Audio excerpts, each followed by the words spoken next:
இதயம் மகிழுதம்மா, துயர்கரைகள் மறையுதம்மா, உள்ளமும் துள்ளுதம்மா, உந்தன் தாய்மையின் நினைவாலே.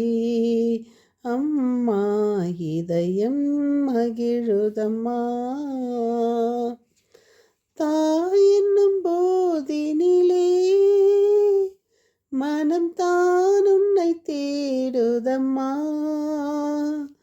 தாய் என்னும் போதினிலே மனம் தான் உன்னை தேடுதம்மா, ஈன்ற தாயும் போற்றும் முந்தன் பாதம் பணிந்திடுவேன். அம்மா இதயம் மகிழுதம்மா, துயர்கரைகள் மறையுதம்மா, உள்ளமும் துள்ளுதம்மா, உந்தன் தாய்மையின் நினைவாலே. அம்மா இதயம் மகிழுதம்மா. ஆம், என் இனிய உறவுகளே, நாம் இன்று 5/8/24 இருக்கிறோம். இன்று அன்னையின் ரோம் நகரில் அன்னையின் ஆலயத்தை அர்ச்சிப்பு விழா. அன்னை மரியாள் அன்று 352 முதல் 356 ரோமை நகரில் ஒரு பெரிய பாப்பரசர் காலத்தில் மாபெரும் அற்புதம் நிகழ்ந்தது. அன்று யோவான் என்ற பெரிய ஒரு செல்வந்தருக்கு காட்சியளித்து, நீங்கள் அந்த இடத்துல எனக்கு ஒரு ஆலயம் கட்டணும் அப்படின்னு சொல்லுவாங்க. ஆனால் அது வெப்ப காலம். அந்த இடத்துல அதுக்கு அவங்க அடையாளம் கேட்பாங்க. அப்போ அவங்க சொல்லுவாங்க, அங்கே பனி பொழியும். ஸோ அதனால் அந்த அந்த சர்ச்சை 352ஆம் ஆண்டில் திபேரிய அரசன் லிபேரியூஸ் என்ற பாப்பரசர் மூலயமா அந்த ஆலயம் கட்டப்பட்டுச்சு. அது லிபேரியூஸ் சர்ச்சுன்னு ரொம்ப நாள் அழைக்கப்பட்டுச்சு. அப்புறம் 14ஆம் பெனடிக்ட் 1741ஆம் ஆண்டு அதை மேன்மைப்படுத்தி ரோம் நகரில் இந்த ஆலயம் இருக்குது. அதனால் இதனுடைய விரிவாக்கம் நம்மளுக்கு செய்யப்பட்டு இன்றைக்கி அந்த சர்ச் பெரிய இதுவாக இருக்குது. இதே போல் அன்னை அதிக இடங்களில் காட்சி தந்து அவருக்கு ஆலயம் செய்து அந்த அற்புதங்களுக்கு கணக்கே இல்லை. நாம் இன்று 5/8/24 இருக்கிறோம். நாம் தொடரும் தூய நற்செய்தி. இயேசு அப்பங்களை பிட்டு சீடர்களிடம் கொடுத்தார், சீடர்கள் மக்களுக்கு கொடுத்தார்கள். இயேசு பாலைவனத்தில் ஒரு தனிமையான இடத்தில் இருக்க மக்கள் அவரை பின்தொடர்ந்தனர்.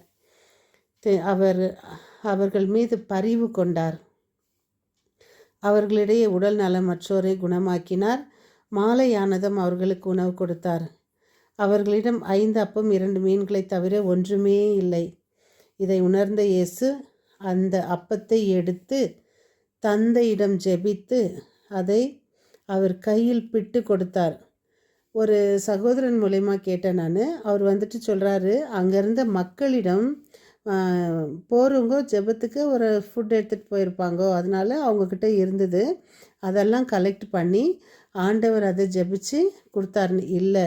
அங்கே அவர்களிடம் ஒன்றுமே இல்லாது இருந்ததுனால்தான் நம்ம அந்த சீடர்கள்லாம் செக் பண்ணி ஒரே ஒரு பையன்கிட்ட மட்டும் பைபிளில் ரொம்ப கிளியராக இருக்குது.